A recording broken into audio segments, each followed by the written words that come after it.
Hey everyone, Haz here. Back again with another war video. This one's war number 6. Today, going on path 1 as usual.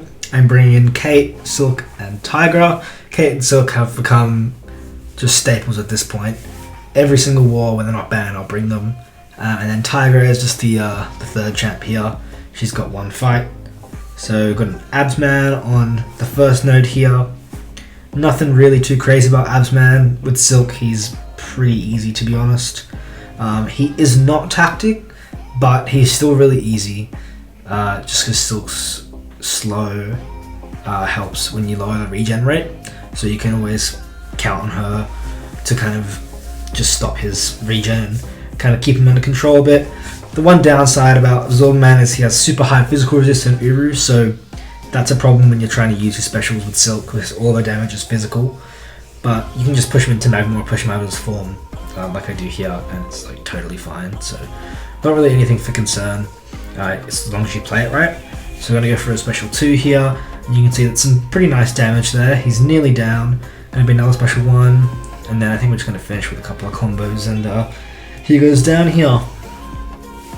So yeah, pretty simple fight. Most of my path fights have been pretty straightforward this season. I'm hoping that continues throughout the rest of the season. Some of my war fights, some of my Boss Island fights have been a little bit interesting, but for the most part they've been pretty clean as well. So I'm pretty happy so far with how I'm going. Hopefully we can continue this trend of just taking a bunch of fights and coming out with more than 1 health. So here, got this man thing on the next node. Like I said last time, Masochism's a little bit of a stupid node. I just don't really like it very much. I don't think anyone likes Masochism, but especially with someone like a tactic defender, when your withers can get eaten, it's a little bit annoying. But if you got someone like Silk that just places so many debuffs, you notice the node a lot less, because it's 1 out of like 20 debuffs that's being placed. So it's kind of less noticeable with Silk, and also she does have the regen rate reduction as well, which helps for this node. So it's really not too bad with her. I could have used Kate for this node as well, for this champ, but I just thought Silk would be a bit safer. It doesn't trigger Dex, so the unstoppable isn't really a cause for concern, especially because Silk has her own slow and her kit as well, so yeah, she's just overall safer option. Here we've got our Tigra fight. Kind of messed this fight up a bit. I'm normally like pretty decent playing Tigra. I can get through with like full health, 20 seconds, 25 seconds, but I think I was just, I don't know what I was thinking in this fight. So it's a Galan. If you dash back twice, then he gets some regen, and then if he gets 10 regens, then he goes blockable. That's basically it. So basically, it's nodeless aside from the regen, just because he's not going to get unblockable. He's not going to survive for that long, so it's pretty much fine. So the regen is a little annoying, but it's nothing too bad. So here, I'm going to go, I don't know why I made it. I think I was trying to throw a special 2, but I don't know. So then I had to kind of cancel into my special 2 because I thought I was going to get pushed special 3, so I cancelled and he parried it, which is annoying, and then go for special 1 and we ended it. So it wasn't that bad, but normally it's a bit cleaner than that. Like normally I'd throw the special 2 before he throws that special 1, and then he'd be almost dead, and then yeah, you just finish with special 1. But it was still clean. I didn't take a combo or anything, so it was fine. Just nitpicks really. Here going for Mysterio here.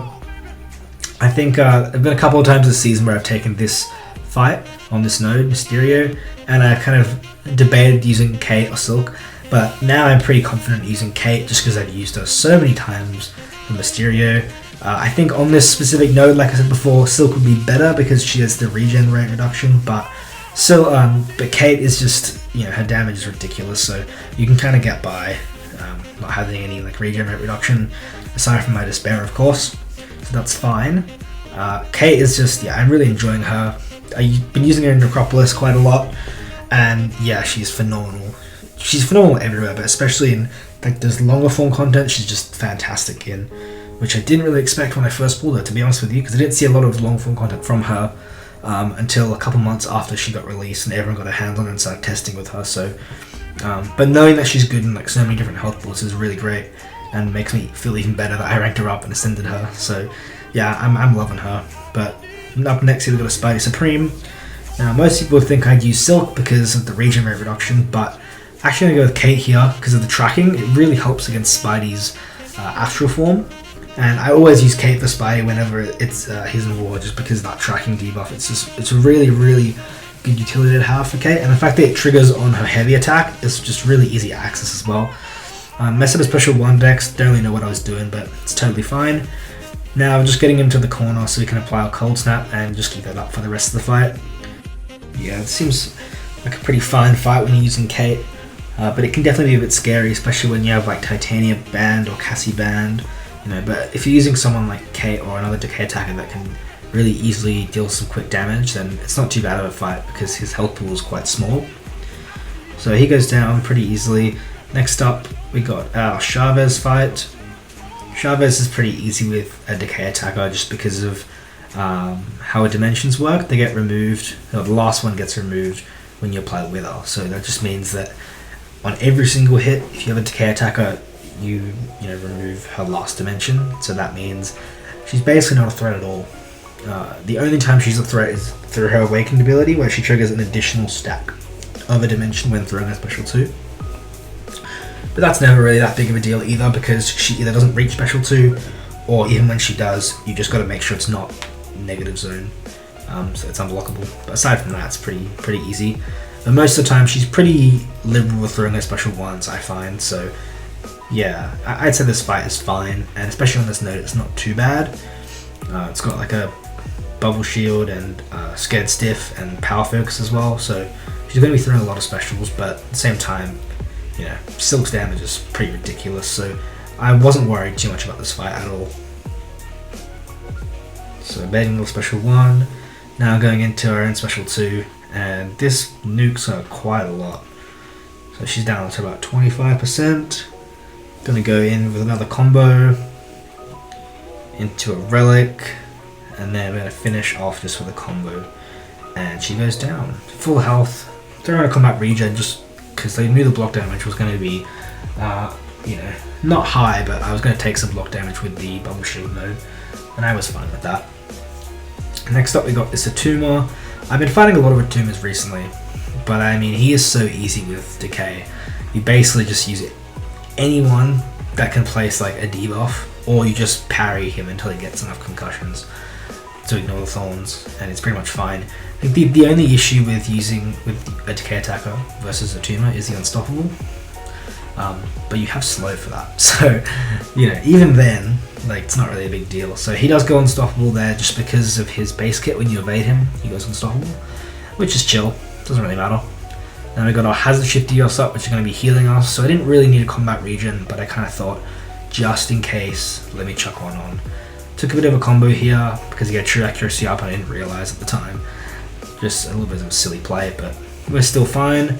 Got our slow up now, and he's ticking down very quick. Yeah, I'm really liking Kay at the moment. She's got really good damage in like every single length fight. It's actually insane how good her damage is in like every single fight. Here we go. He goes down pretty quickly though, and that's fine. I finish it. Pretty decent amount of health as well. Now next up here we got our boss island, and I've got a Wiccan here first. This fight is like the Chavez, nothing really dangerous about it. It's just a Wiccan. You have a decay attacker, and then the fight's basically over.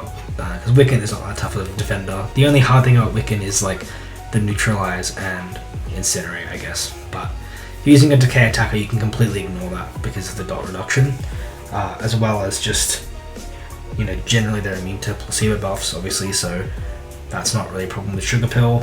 And then any other buffs that you would gain while under neutralize, if you do get incinerate, then you just heal from it anyway. So yeah, he's not really a problem.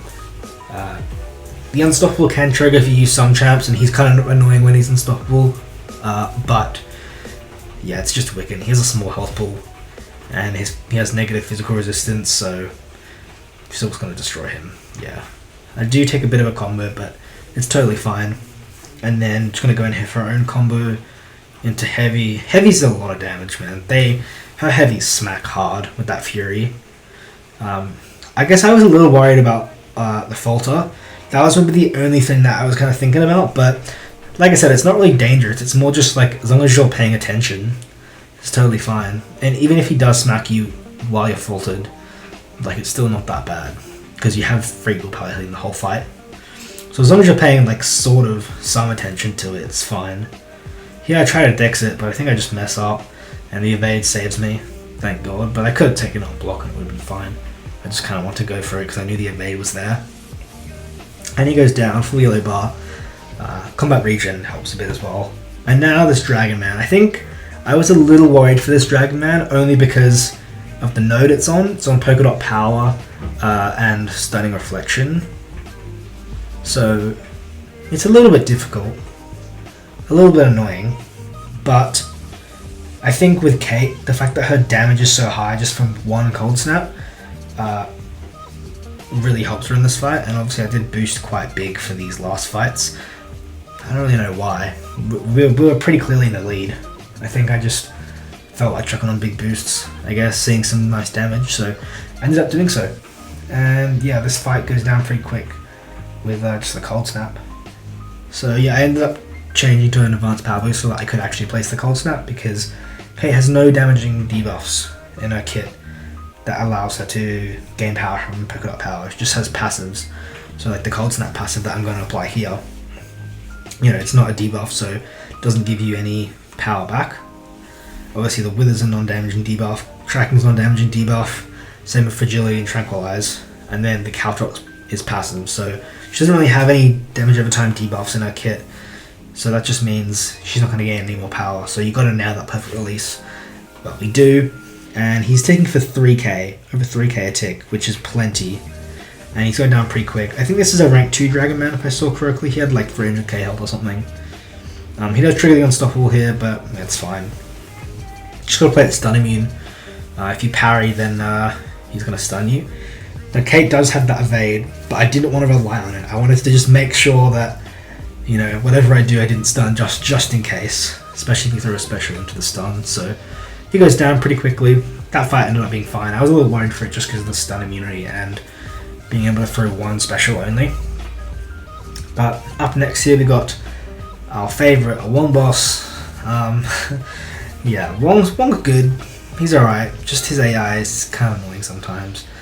And all the unstoppable triggers get really frustrating after a while.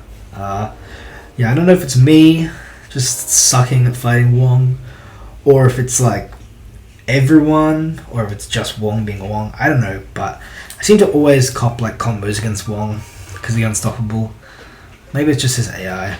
I don't know, but going in here, he goes unstoppable because of my dex, and I'm just like, yeah, I saw that coming. So I was kind of annoyed at that. Now we're just going to try to get a couple intercepts here. I'm getting cornered again. I'm like, this has happened before. I can't let this happen again. So checking on a Cold Snap here, finally get some damage taken away. Now we've just got to outrange a special one because you don't want to trigger dex, so then he'll go unstoppable, which is so annoying. So now we're just going to keep the Cold Snap paused by hitting into his block. I love that part of Kate's sig. It's really, really nice. And then we're kind of backing him up here. He's being really passive, which is actually good because we can get him close to the corner, which is really nice. Going to throw a special here, hopefully. I'd rather not deal with the special too if I can help it. So here I hit him once because I'm cautiously unstoppable is going to trigger. And then I hit him again and try to back off, but I think he just catches me before I can. So that was a bit dumb, but I kind of thought I'd be able to tap him and then dash back, but obviously not. Maybe I should have used a light instead of a medium, but yeah, whatever. So we've got another Cold Snap ticking. The other one fell off, which is fine, because we've got one more ticking. It does 4,000 damage every single tick, which is pretty stupid damage. Going for the pause here, inflict another Cold Snap. That one's dealing 4,400. And now he's basically toast, and I know this is going to be it. I know this is going to be the end. And yeah, he goes down. So I took a few combos, but it ended up not being that bad. I still had a decent amount of health left. But yeah, thanks so much for watching. Have a great day.